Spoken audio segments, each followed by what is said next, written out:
Hey, what's up everyone? My name is techgeekjosh and I'm back again with a new video. But however, before I start out, I would like to mention two things. One of which is that I'm currently suffering from a cold and I've been sniffling a lot since, at least since like yesterday, so I can't really do anything about it in this video. So if you don't like sniffling sounds, then, well, I don't know what to say. And two, I don't know if I should be mentioning this to literally thousands of people that end up watching this video, but I think just last night, my uncle had passed away in his sleep. We are assuming, my family is assuming that he left in his sleep. Left meaning passed away in his sleep while he was sleeping. So he is no longer in the family. So I don't need to get into too much detail about that whatsoever. That's obviously personal, family related issues. So anyways, let's go ahead and get started. So here is the AT&T Axia. Let's go ahead and open up the flap here. The usual prepaid phone box configuration. We see that we have Android Oreo Go edition, which I've never experienced before, so that should be quite interesting to check it out. We have 16 gigabytes of ROM and up to 64 gigabytes expandable via micro SD card. A large 5.5-inch FWVGA display, which is obviously not the greatest. 5 megapixel rear camera with flash and a 2 megapixel front-facing camera, and a long-lasting 3000 milliamp hour non-removable battery. That's quite unfortunate. So anyway, let's go ahead and open this box right up. Like so. Oh, and I should actually also mention, I finally bought a new tripod. That is correct. You guys are currently set up on my new tripod. Go and pull it out. And all of our accessories are literally right in the box. So here is our wall brick. Nothing too special. Then we have our Start Here guide. AT&T Axia safety information booklet. AT&T Axia Let's Get Started guide, which is very nice looking actually. And our standard USB cable. No quick charge, no type C, nothing of the sort. So pretty basic so far. Set all this stuff to the side, out of view. And let's go ahead and pop out our AT&T Axia.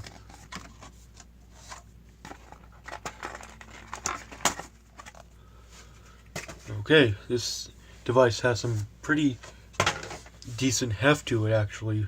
And there is what the back of the Axia looks like. So before we get any further, let's go ahead and take a look around it like we usually do. Up here we got our front-facing camera. Then we have our earpiece. We have that 5.5-inch display. Then we got off-screen Android buttons. They're really hard to see in this kind of lighting. There we are. And they are very similar to CoolPad and Samsung devices, where we have the overflow button on the far left and the back button on the far right. And then we also have our dedicated home button. I'm pretty sure these light up, if I'm not mistaken, but I'm often mistaken, so there's that. On the left side we have nothing. On the bottom to the left side we have our micro USB charging port, and then we have a microphone to the right of it. On the right side we see that we have a power button right here, and above that we have our volume rockers. The power button on this device is not textured, unlike the ZTE Blade Vantage, which is textured, which is a very similar phone to this one because they have relatively the same specs. And so far, just feeling them for the moment, they do have pretty nice feedback. And at the top we have our headphone jack, standard 3.5mm kind. And that looks to be about it. So on the back you can see that it got a little bit of fingerprints on it already on the back. we see that we have our 5 megapixel camera. Right underneath that we have our flash, and right above the camera we have our tiny microphone. And then we have our rear facing speaker, which honestly in 2019 they should just do away with rear firing speakers and make the speakers on the bottom of the phones on the front, or at least in the earpiece. But that's just my personal opinion, and a lot of you may agree when I say that. So anyway, let's go ahead and peel off this screen protector right down here at the bottom. Nice. So let's go ahead. Actually, there's my new tripod. Just to give you a quick look of it. Nothing special, but I so needed it. So let's go ahead and give it its first boot up. Powered by Android Go Edition. And there's a certain screen I want you guys to see on this phone. Viewing angles are obviously not going to be the greatest, so don't expect much in terms of the display quality. Welcome. Ain't that strange? So anyway, while this is doing its thing, I will come back once I have set the Axia up. Okay everyone, so the Axia is finally all set up. So let's go ahead and quickly take a look at how much bloatware we get with the Axia. So as you can see here, this is like the only apps that are currently on the phone. Google Assistant, AT&T Smart Wi-Fi, and all the usual apps. Then we have an app called Google Go, and we have Facebook Lite, Maps Go, and Visual Voicemail. So nothing out of the ordinary there, but as you can see, definitely not as much bloatware as I was actually thinking. Let's go ahead and take a look at the drop-down menu, and excuse all the Gmail emails. So as you can see, nothing too out of the ordinary here either. Mobile data, location, Wi-Fi, Bluetooth, airplane mode, and flashlight. And we scroll this way.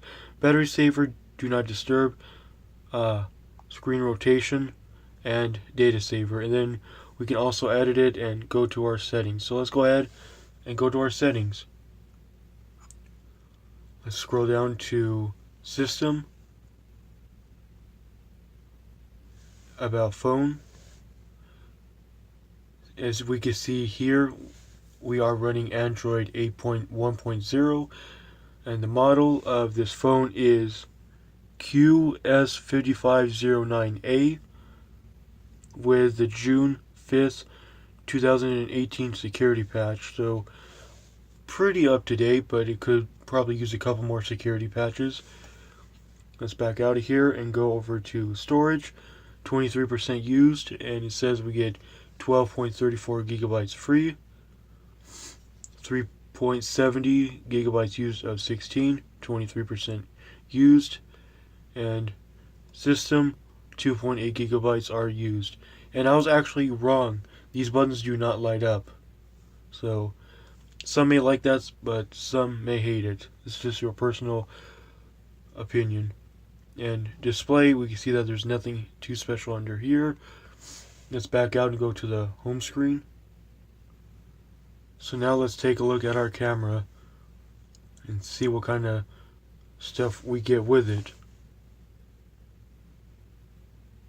You can see this device has plenty of slowness to it. So here's the camera interface. On camera, as you can see, at this certain angle, it doesn't look the best. It's making it look a lot worse than it is in person. It looks like it's turning into X-ray vision when you show it at this angle, but it's a 5 megapixel camera, so do not expect much with it. So up here, for the toggles, we get flash auto on and off, timer 2 seconds all the way up to 8 seconds. Only 2 options there.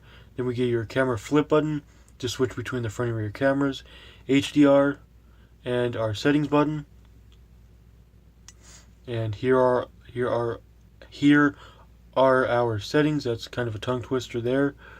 GPS location, picture size, 5 megapixels and 3 megapixels. So far, not a lot of options in the camera department. Picture quality, low, standard, and high. Storage, continuous shot, which is grayed out for the moment, face detection, shutter sound, which I absolutely hate on any phone. Let's go back to our settings. You just swipe that way and restore to default settings. Now let's go ahead. Actually, down here we get your shutter button and we get your toggles to switch between photo and video. So let's flip to the front facing camera.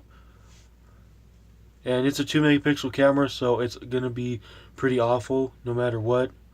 But there it is in my lighting. It actually is making it look just a little bit better on camera than it is in person. Then we have our timer, and then we have our flip button, and we have our settings. And it's basically the same settings as we saw with the rear camera. GPS location, picture size, picture quality, storage, continuous shot, face detection, shutter sound, and restore to default settings. So that basically does it for the camera department. So let's go ahead and open up the messaging and take a look and see if we get emojis. And it looks like we have Google Keyboard pre-installed. And yes, here are all of our emojis, and once again there's no shortage of them. All of them are present right here. So anyway guys, I hope you enjoyed the unboxing and first look of the all new AT&T Axia, which I think is actually made by Alcatel. I know I forgot to say that earlier in the video, but I'm pretty sure this device is made by Alcatel. So anyway, with all that being said, turn on post notifications so that you'll never miss when I upload. Subscribe to the channel, and like the video if you found it helpful and or informative in any way possible. And with all that being said, I'll see you guys again in the next video.